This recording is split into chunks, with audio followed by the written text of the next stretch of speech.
श्रोता प्रेमियों, मैं राम सागर शास्त्री आप लोगों के समक्ष रखने जा रहा हूं एक प्रसंग, रावण दिग्विजय। देखिए, एक बार रावण ने सभा में बैठकर अपने परिवार को देखा, जिसमें पुत्र पौत्र और परिजनों की गिनती करना कठिन था। उसने सभी को आदेश दिया कि दूज भोजन मख होम श्राद्धा, और सब कहे जाई करो तुम बाधा। जाओ, ब्रह्म भोज यज्ञ होम और श्राद्ध में जाकर बाधा उत्पन्न करो। तथा अपने पुत्र मेघनाद से बोला, जाओ, जिन्हें लड़ने का अरमान हो उन्हें तुम बंदी बनाकर मेरे पास ले आओ। रावण ने स्वयं गदा हाथ में उठाई और चल पड़ा, जिसके चलने से पृथ्वी डगमगाने लगी। गर्जना से सुर रमणियों के गर्भ स्राव होने लगे। सबसे पहले इसने स्वर्ग की तरफ प्रस्थान किया। आज रावण को आते हुए देखकर समस्त देवता सुमेरु पर्वत की गुफा में छुप गए। दिग्पाल भी भाग गए। रावण ने गाली गलौज किया। सभी देवता रावण की शरण में आ गए। उन्होंने कहा, मैं आपकी आज्ञा का पालन करूंगा। यहां तक लिखा है कि रवि शशि पवन वरुण धनुधारी, अग्नि काल जम सब अधिकारी। अब तो सूर्य चंद्र पवन वरुण अग्नि काल यम आदि सब रावण के अधीन हो गए। यहां तक कि सारी ब्रह्म सृष्टि रावण के बस में हो गई। इसने देवता यक्ष गंधर्व मनुष्य किन्नर और नागों को जीतकर उनकी पुत्रियों के साथ विवाह कर लिया। अब तो रावण के अत्याचारों से सातों द्वीप कांपने लगे। एक दिन रावण युद्ध की इच्छा से जा रहा था। रास्ते में उसकी भेंट देवर्षि नारद से हो गई। उसने नारद से कहा, बाबा, मुझे कोई लड़ने वाला योद्धा बताओ। रावण ने कहा, लंकेश, तुम श्वेत द्वीप को प्रस्थान करो, वहां तुम्हें कोई न कोई लड़ने वाला अवश्य मिल जाएगा। रावण श्वेत द्वीप में पहुंचा। वहां उसने समुद्र में स्नान करते हुए कुछ स्त्रियों को देखा। रावण ने उनसे कहा, जाकर अपने पतियों को मेरे साथ युद्ध करने के लिए भेज दो। उसी समय एक वृद्धा स्त्री ने रावण को पकड़कर आकाश की तरफ उड़ान भरी और समुद्र में डाल दिया। अब तो रावण पाताल लोक पहुंच गया। पाताल लोक में पहुंचकर इसने बल को युद्ध करने के लिए ललकारा।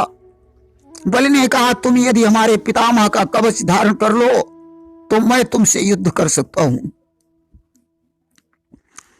रावण कवच को नहीं उठा पाया। बल ने बच्चों को आदेश दिया, रावण को बंदी बना लो। बच्चों ने बंदी बनाकर रावण को घोड़शाला में बांधकर उसके 10 शीशों पर दीपक जलाए। आखिरकार बल को रावण पर दया आ गई और उसने रावण को छोड़ दिया। लज्जित होकर रावण उस जगह पर पहुंचा जहां वानर राज बाल भगवान के ध्यान में मग्न था। रावण ने कहा, मूर्ख बंदर, मेरे साथ युद्ध कर। आखिरकार जब रावण ने बार बार उसे डिस्टर्ब किया तो उसने रावण को पकड़कर अपनी बगल में दबा लिया और 7 समुद्रों की संध्याएं करके घर लौट आया। रावण 6 महीने बाल की बगल में दबा रहा। एक दिन बाल की स्त्री तारा को रावण पर दया आ गई। उसने रावण को छुड़वा दिया। एक दिन रावण सहस्राबाहु से युद्ध करने के लिए गया। इसने नर्मदा में स्नान किया और अपनी 20 भुजाओं को फैलाकर नर्मदा की धार को बंद कर दिया, जिससे सहस्राबाहु का नगर डूबने लगा। उसने आकर रावण को बंदी बना लिया और घुड़शाला में बांध दिया। पुलस्त को जब यह सूचना मिली तो वे जाकर रावण को छुड़ा लाए। अब तो रावण शुक्राचार्य के पास पहुंचा उसने कहा, दैत्य गुरु कोई उपाय बताइए, इन दिनों मेरी पराजय हो रही है। शुक्राचार्य ने कहा, तुम 2000 वर्ष तक भगवान शंकर की तपस्या करो, 500 वर्षों तक अपने सिरों को काट कर होम करो। रावण ने आज ऐसा ही किया। भगवान शंकर ने प्रकट होकर उसे करोड़ों शीश देने का वरदान दे दिया। सज्जनों, एक दिन की बात है, कुबेर की पुत्र वधू रंभा अपने पति नलकूबर के पास जा रही थी कि रंभा कुबेर की पुत्र वधू निज पति के पास जा रही थी, मन में प्रसन्नता लिए हुए मुस्काती हुई आ रही थी। रास्ते में उससे रावण मिल गया। उसने रंभा का हाथ पकड़ लिया और कहा, तुम मेरे साथ लंका चलो, मैं तुम्हें अपनी पटरानी बनाना चाहता हूं।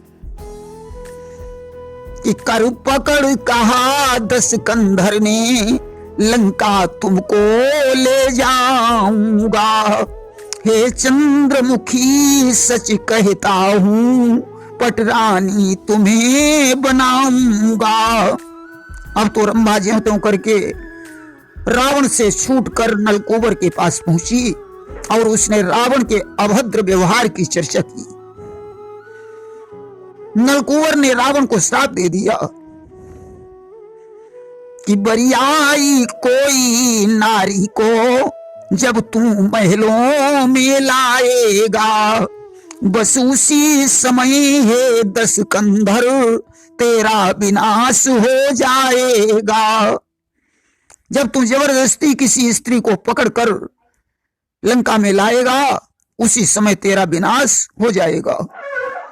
सज्जनों, रावण ने फिर भी कुशध्वज की पुत्री वेदवती का हाथ पकड़ा। परिणाम स्वरूप वह चिता बनाकर जल गई और उसने राजा पद्माक्ष के यहाँ पद्मा के रूप में अवतार ले लिया। रावण ने उसका हरण करना चाहा, परंतु उसे चिता में अपना शरीर भस्म कर दिया। चिता से 5 मणियां निकालकर रावण पिटारी में बंद करके लंका को ले आया। पिटारी खोलते समय रावण ने मणियों की जगह पर पद्मा को देखा तो पिटारी बंद करके इसने दूतों द्वारा उसे जनकपुर में गड़वा दिया। वहीं ग्रतसमद ब्राह्मण की यज्ञ का वर्णन मिलता है। वहीं संतों के खून को घड़े में बंद कर जनकपुर में गड़वाने का वर्णन है, जिससे जनक राज के यहाँ 12 वर्ष का अकाल पड़ा तो राजा और रानी ने सोने का हल चलाया। हल जोतते समय उन्हें घड़े से एक कन्या प्राप्त हुई, जिसका नाम जनक ने सीता रख दिया। जनक अष्टावक्र के शिष्य थे। रावण एक बार शिव की सभा में जनक से शास्त्रार्थ में परास्त हो गया था, इसलिए इसने बदले की भावना से वह घड़ा जनक के राज्य में गड़वा दिया था। देखिए, रावण ने मानधाता के साथ 7 दिन युद्ध किया, परंतु हार जीत नहीं हुई। रावण राजा अनरण्य से लड़ा, उन्हें इसने मार मार कर बेहाल कर दिया। उन्होंने रावण को श्राप दे दिया, जा दुष्ट, एक दिन मेरे वंश में तेरे काल का अवतार होगा जो तेरे अभिमान को नष्ट कर देगा। ऐसा कहकर अनरण्य ने अपने प्राणों को छोड़ दिया। तब रावण ने ब्रह्मा जी की तपस्या की और उनसे पूछा कि विधाता, हमारी मृत्यु किसके हाथों से होगी। ब्रह्मा ने कहा, लंकेश कि अवध माही दशरथ न पहुई हई और तिनके तनय राम कहलई हई। अयोध्या में जब दशरथ नाम के राजा होंगे, उन दशरथ के पुत्र का नाम राम होगा, राम के हाथों से तुम्हारी मृत्यु होगी। अब तो रावण ने दिलीप, रघु, अज आदि के साथ युद्ध करने की भावना बनाई। धीरे धीरे दशरथ का जन्म हुआ और उनके विवाह की सूचना जब रावण को मिली तो इसने उस विवाह को रोकने के लिए तमाम उपाय किए। परंतु दशरथ के 3 विवाह हो गए।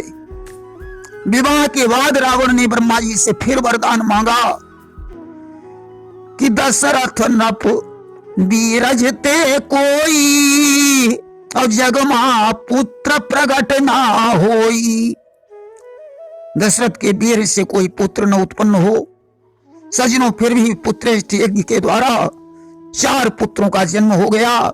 तब रावण विचार करने लगा कि कछु दिन बाद बड़े हुई जई हैं तो 4 खेलन बाहर आई हैं।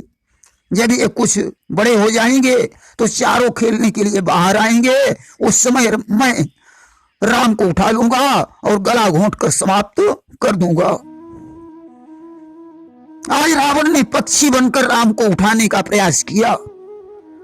राम ने ऐसा बाण मारा कि रावण लंका में जाकर गिरा। 7 दिनों के बाद इसकी मूर्छा नष्ट हुई। आखिरकार रावण ने भगवान शंकर से काल सर प्राप्त किया। मंदोदरी जिसकी पूजा करती थी। राम रावण के युद्ध में उसी बाण की आवश्यकता पड़ी।